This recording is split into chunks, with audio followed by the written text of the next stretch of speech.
Shalom, welcome to the Jewish View. My name is Rabbi Nachman Simon with the Chabados of Delmar, together with my co-host, Mark Ronich of Statewide News Service, jbstechphilly.com, and now columnist for the Jewish Press. I'm having a lot of fun doing all three assignments, and in the Jewish Press, my column is called Albany Beat, and I talk about how government relates to the Jewish community, or doesn't, as the case may be. And right now with us today is our guest, who's Jewish and a member of government, a member of the legislature, Phil Steck, Assemblyman from the Albany, from Colonie and Schenectady County areas. So welcome back to the Jewish View. Thank you for having me. Yeah, so tell us, what was the session like in your view? How do you give it a report card? Well, we tend to think of session as it relates to our own particular district. It was an outstanding year for the 110th Assembly District. My district, which is Colonie, Niskayuna, and the city of Schenectady, is very interested in public education. We had an increase in funding of $17 million, which included $14 million for the Schenectady schools, and about $1.5 million for each of the big three suburban schools, South Colonie, North Colonie, and Niskayuna. We have two major transportation projects that the state is funding in the 110th. One, which is very important to my constituents in Colonie, will be to take the traffic off the intersection of Albany, Shaker, and Wolf Roads and go directly into Albany Airport. That'll alleviate a lot of congestion in that area. Also, how has that happened? There's a design to go the other way, basically. As opposed to exit 3, which... Exit 4. Exit 4. Right, but exit 3 was to be built, and it was supposed to go to the airport. Well, it is, whatever it is, right. I think it's 4, but this is not... whatever it is, it's going to the airport. But not an exit off the Northway. Yes. Oh, it's an exit off the Northway. So an exit off the Northway. So if you want to go to Albany Airport, you're going to be able to go direct and not go on to Wolf Road and then on to Albany Shaker. Yeah, that's it takes a big... about 5 minutes over here. That's a big bottleneck. So we never heard of that before. This is... Oh, no, this has been pending for some time. Mark, over here, you're the newsman. It hasn't been... Well, it's committed now. It's and committed. How much is that? The actual spending amount? Yeah. My recollection was in the neighborhood of $60 million, $55, $60 million, but you can get those figures on the DOT website. And how much is it for federal funds? Because the Northway is a federal road and the airport's federal. I don't know how much is federal and how much is state. Part of that 60 million will be most federal? likely, yes. Okay, good. Yeah. Okay. Yeah. Makes my trip easier now. That's good. You got one good point on your report card. So then we also have the Rexford Bridge, yes, which goes from next unit of Rexford, is being replaced. That's a big area of congestion because a lot of people come from that southern Saratoga County area to get to places like GE Global Research. So who represents the Rexford part of it? That would be Jim Tedisco. Okay. So did you have to work with him on getting that done, or? Well, we're in the majority here, Mark. I know you that. know that. I know that. Well, that's why I'm asking. No, I didn't. No, not on that particular one. Okay. So, no, I mean, Jim and I have done stuff together.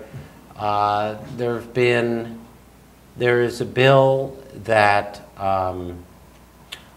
we have a fund in New York called CHIPS, which funds local highway improvement. Right. And I introduced a bill that would create funding for water and sewer improvement along the same lines, and Jim had been working on that, and he talked with the Republicans in the Senate and got them on board with my bill. So, yes, in that particular situation, yes, that that was one that I did work on with Jim on. Yeah, so because Jim doesn't have pride of authorship on his bills. I mean, not that he has to. No, and I don't either. I mean, a really excellent example, which is another thing that I think is important to talk about, is there were 3 heroin bills that passed this year. I was the lead sponsor and introducer of one of the 3 bills in the Assembly, which was my first opportunity to be a lead debater for the Democrats. And you were impressive. I was there listening. Oh, thank you. Yes. And I have a little difference of opinion with some of my Democratic colleagues in the Assembly on the issue of heroin treatment. I'm a strong supporter of allowing family members to petition a court for involuntary treatment of heroin addicts, for example. That is not something that is supported in my conference. I worked with Senator Ord, a Buffalo Republican, in the governor's office on that bill, but we settled for some improvements in the way addicts are dealt with when they have an overdose in the hospital. We made it, there's no pre-approval process for getting them some of the necessary medication they need. There is medication today which can ease the withdrawal symptoms. Right. What you want to do is get people stable so they're thinking about treatment. Where I would differ from some of my colleagues, and I support the so-called involuntary option. I don't believe that with a drug like heroin, because of the physical compulsion to use, that people can be very particularly successful with about a 90-day period where they're free of heroin usage. So, but the legislation that we did pass allows people to get stabilized within a 72-hour period to get introduced to a potential treatment program, which hopefully they would elect voluntarily. So that was the bill that you sponsored, that you Yes. had the lead on, but one of the other bills in the package was to limit the number of pills recovery from 30 days to 7. now I had an interesting involvement in that, because John McDonald had a bill that limited the prescribing period to 5 days. Wow, okay. And I was a co-sponsor of John's bill, but in consultation with the medical society, we came to the conclusion that there would be situations where people who had surgery and so forth would not be able to get back to their physician in time within 5 days, and it was too cumbersome. So the medical society was advocating for 10 days, and ultimately there was a compromise reached at 7. Oh, okay.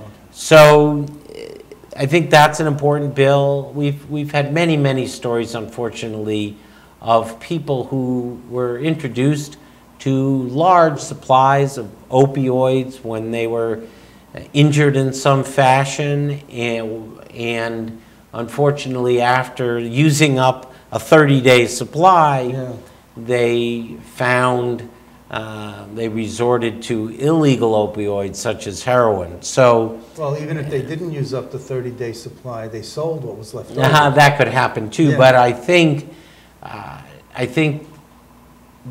it is. Let's face it. In this society today, there are certainly a number of physicians who hand out medication as if they're candy. And, we need to step in and give a message that that's not what needs to be done. And so there's a lot of physicians, of course, the vast majority of physicians would not be in that category. However,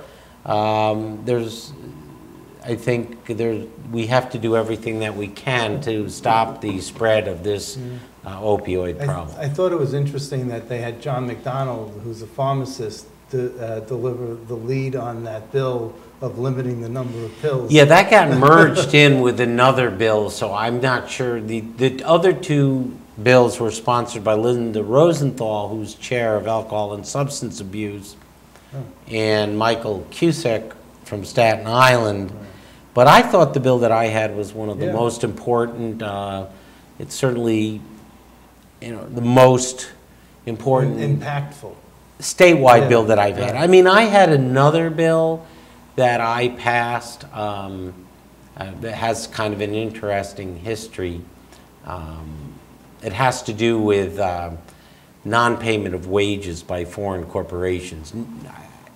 Many years ago, when I handled a lawsuit, I learned a lot about the the beginning of corporations in the United States. And you used to have to, if you wanted to form a corporation, you had to petition Congress or the state legislature, and it was kind of a politicized process. And these corporate status was limited liability. Corporate status was only granted for, if you wanted to exploit a mine and the government decided you should be able to do that, they'd give you a corporate charter through the legislature. During the Jacksonian period, which was, they were trying to spread democracy through the land, it was agreed that everyone could form a corporation. Anyone who wanted to pursue a business activity could form a corporation and have the benefit of limited liability. But in New York, they were debating this at our Constitutional Convention in 1846, and it was decided that because of fear that people would use the corporate form to avoid paying their employees, the top 10 shareholders of privately held corporations formed in New York would be liable only for the unpaid wages.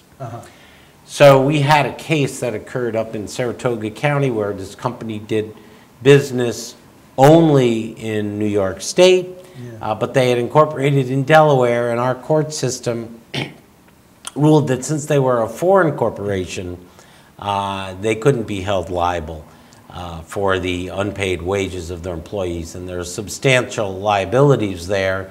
These folks purportedly sold their business to someone else, took the money, and didn't pay the workers. So we're able to get the law changed unanimously in both the Assembly and the Senate that this unique provision of New York law for the benefit of safeguarding wages of employees was passed and then signed into law by the governor. He was already signed in. He didn't take his time signing this. No, he signed that one. And now you should explain to our audience why this company in New York was formed their corporation in Delaware. And I know the answer. Well, anybody can form a Delaware corporation.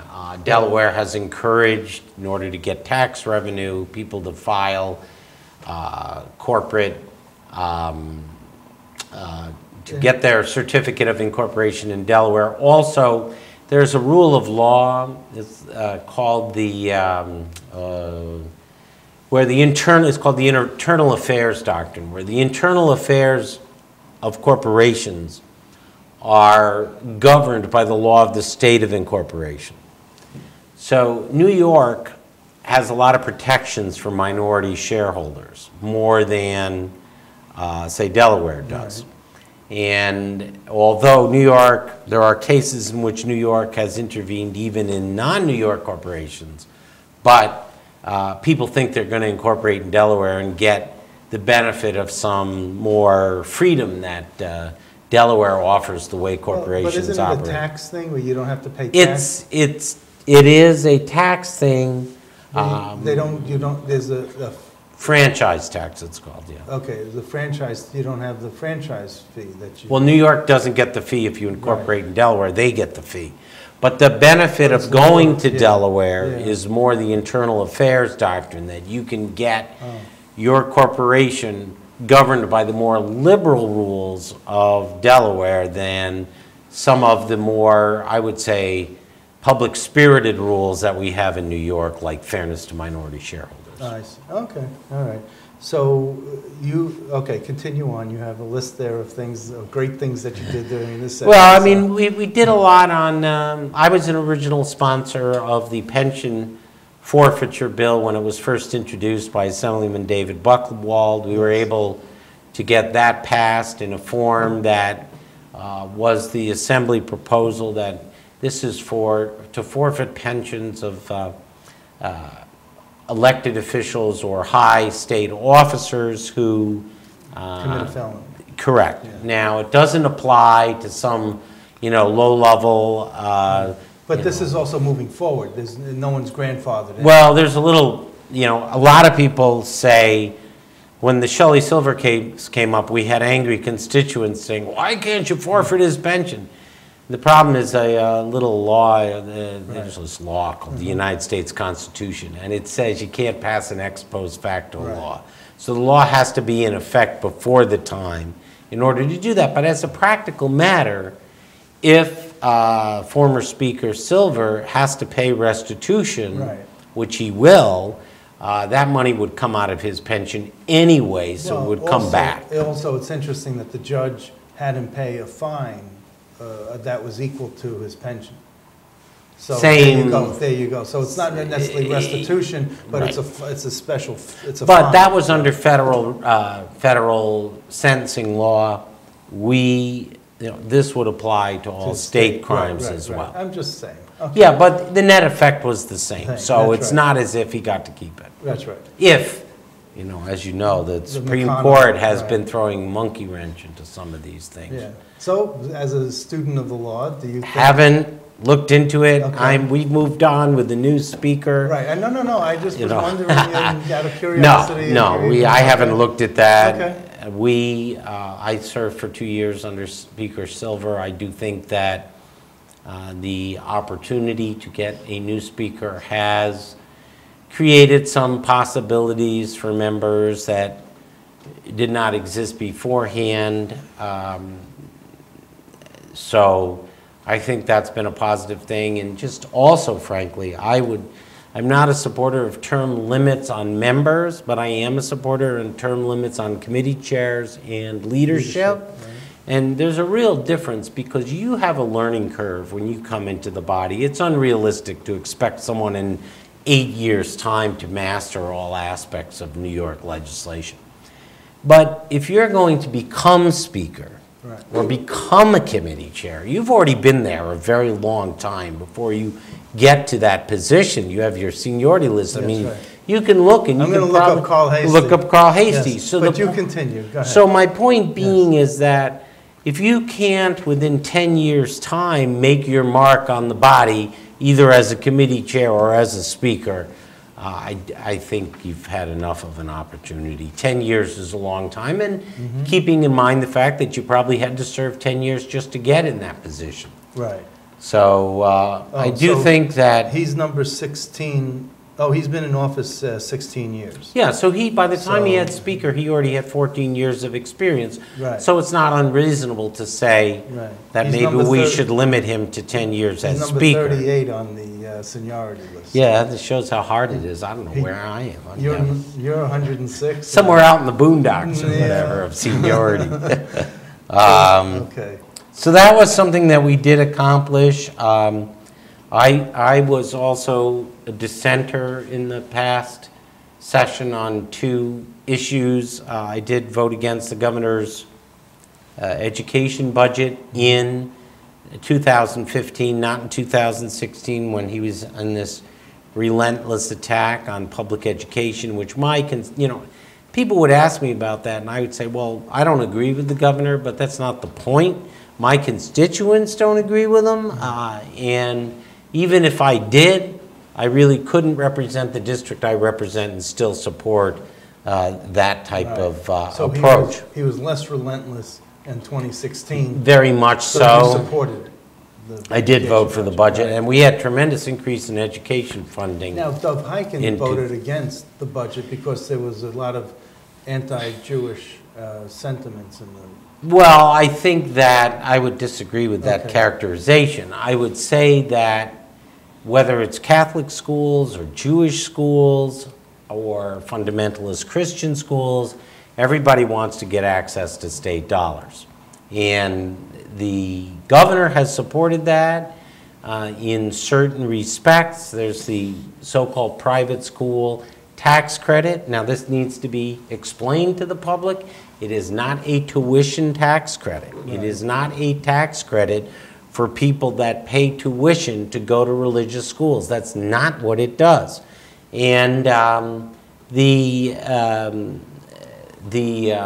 what it does do is allow persons of extreme wealth to get a tax credit for giving money to foundations that support Right. private schools. So I would venture to say that most of those dollars are going to be people at the very top 1%, like hedge fund owners who are going to give money most likely to the foundation that supports their favorite prep school in Manhattan or their favorite boarding school somewhere in New England, and not really getting to the money to the average yeshiva or the average parish Catholic school. But I'm not nor is my district a supporter of tuition tax of tuition tax credits. We already pay for transportation to private schools. We pay for, and we've increased the funding for special education in private schools. So we're already doing a lot in that area. And my position would be that until foundation aid, which is a formula that's designed to equalize the opportunities between wealthy and poor districts throughout the state of New York, until that's fully funded, I don't see how we can be giving money to private schools. Our first responsibility is public schools. I went to private school for 13 years. But your children are going to, or went well, to... one child went to private and one went to public. And which one turned out better? No. Like, no comment. No comment, okay. And you know what? That is always something that remains to be seen over time. I'm just joking. Okay. So this anti-BDS resolution or whatever that the governor signed, are you in favor of that? Did you like that? I am not in favor of that. I voted for the resolution opposing BDS in the Assembly. But the idea that government cannot do business with people who support BDS is absolutely 110% unconstitutional. It's a violation of the First Amendment.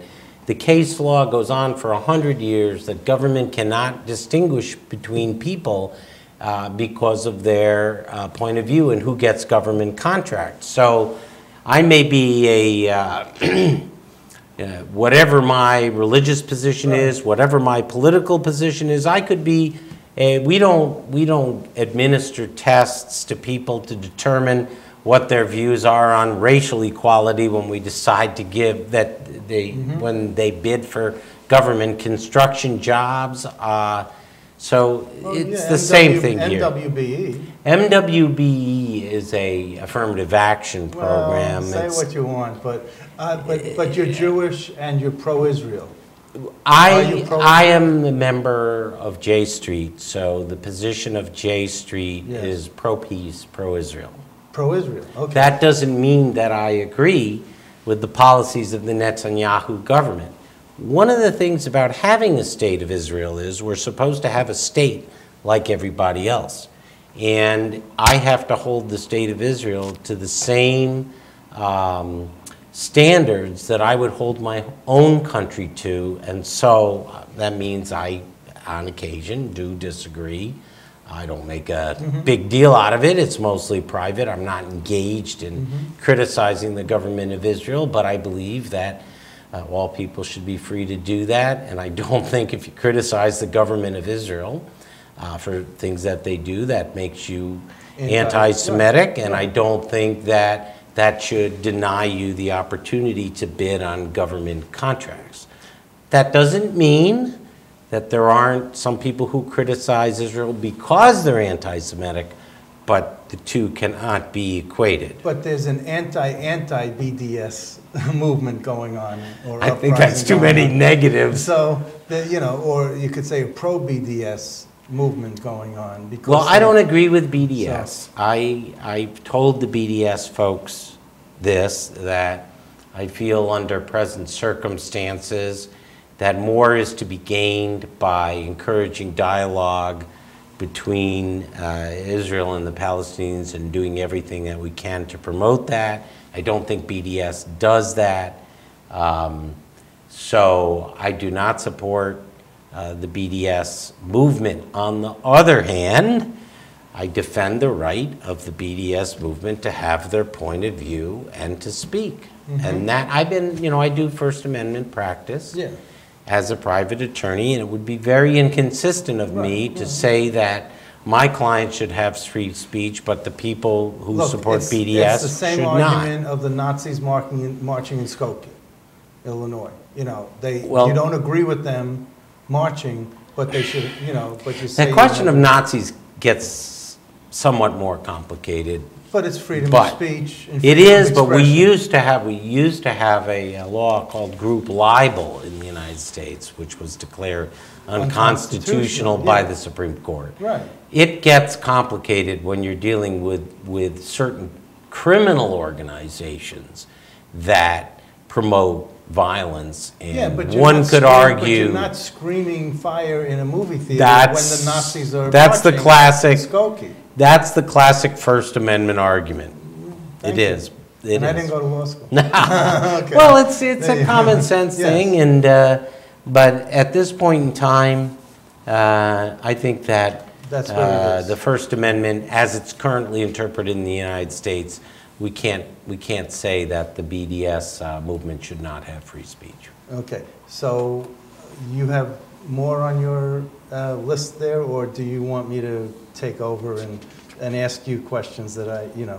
Whatever questions you want to ask me, Okay. go ahead.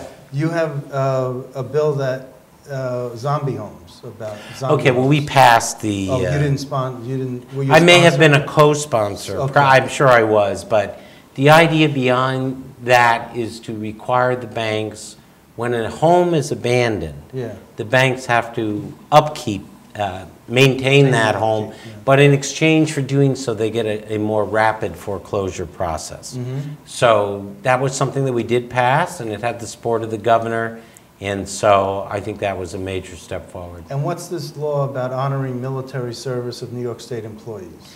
Okay, so what happened was that New York has always given pension credits for people's time in the military, but only combat veterans got Right, that. right. This extended it to non-combat veterans as well. Oh, really, non-combat veterans? Yes, that's true. So, So if you served in the military and you happen to be in, Fort Dix, New Jersey, yeah, okay. right, Then you could still get, okay. right, that's correct. Not that I was in the military either. I didn't do very much. No, anyway, you have a bill that authorized municipalities to join a county self-funded or self. That's one of my favorite bills, and I'm pressing very hard to try and get that passed, so far without success. I didn't know. The Brought it idea, up. well, Albany Okay. County, Schenectady County, 24 of our counties are self-insured for health insurance, and Right. self-insured health plans provide the best benefits at the lowest cost. So if you live in a municipality that's not big enough to self-insure, you could join the county plan. It would help the taxpayers by keeping the cost of health insurance down and help the employees. They'd pay less in their own premium, their own share of the premiums, and they'd get better benefits. And what's this bill about relating to eliminating a disincentive for whistleblowers? We have in New York one of the weakest whistleblower laws in the nation. The way it's been interpreted by the courts, and I think quite disgracefully so, is that if you're a whistleblower, you are only protected if there is actual harm to the public at large. So the classic case would be someone poisoning the water supply.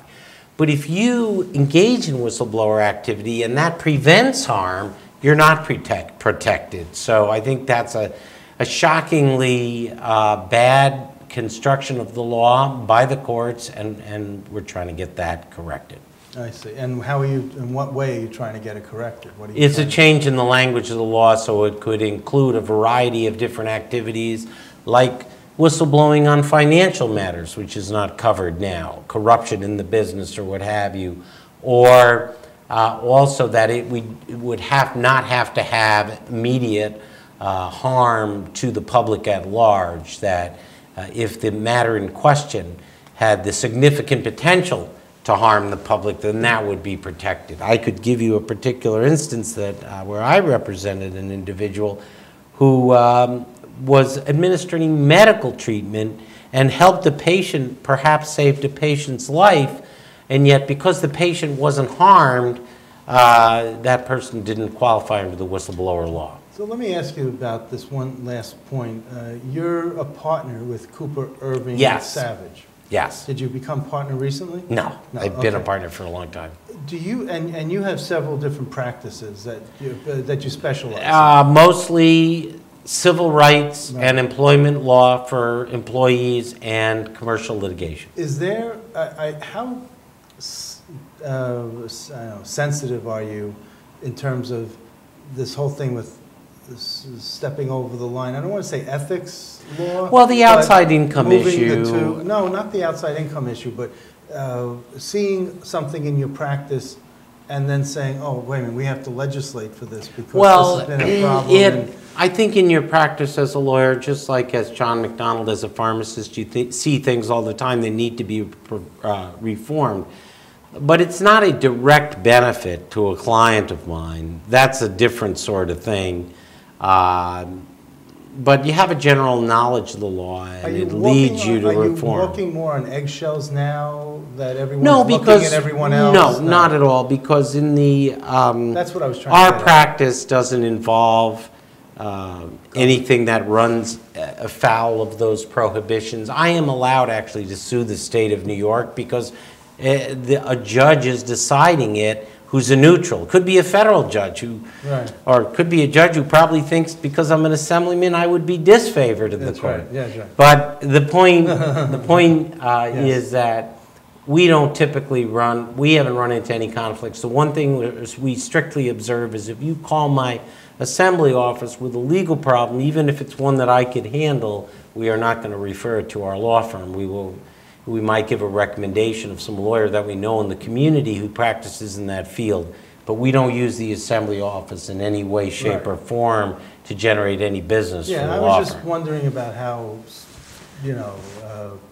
sensitive this issue is. Where you have. I think it's- Have you gone to an ethics committee or commission? Oh, whatever they we've call had it, plenty of ethics where you- training. Where you can ask them for their opinion Yeah, on something? we Have you did. When I personally done first, that? yes, when we first got to the assembly and I didn't know all the rules, I wanted to find out if I could still represent clients in discrimination cases in front of the New York State Division of Human Rights, for example. Or we had a lawsuit which was a race discrimination retaliation case against a state university, and I learned that those are permitted because, again, it's decided by a neutral. Right. What I can't do as an assemblyman is try to intervene with a state agency to help a client of mine. Right. That's prohibited. We don't do that. All right, but, so you're fine, so, you now are up to speed on all the ethics stuff, so. Absolutely, Do you yes. go to the ethics commission or committee? There's Assembly committee? there is a Which ethics one? commission, and sometimes I might ask them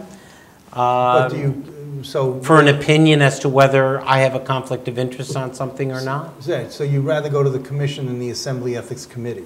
No, the ethics committee of the assembly is different. There's a Okay. joint legislative ethics commission. Okay. That's where you get your And there's opinions. JCOPE also? JCOPE is It's a different, it's different, totally right. different. We don't You- get opinions from JCOPE. No, okay, you go to this joint Yeah, legislative commission. the Okay. Assembly Ethics Committee is for ethics problems that members have run into, but if I want an opinion, Right. I go to the Joint Legislative Ethics Commission. Okay. Mark, thank we're you. having a good time, but we're out of time. Phil, thanks for coming again and giving us a good report card for what you're doing in the New York State Assembly. And keep on going with good success, and we'll ask you back for another year for another report card. Thank you very much. I really enjoyed the conversation. There's a lot of great topics there I wish we could talk about in greater detail. All right, Thank you. continued success, Phil. Thank you.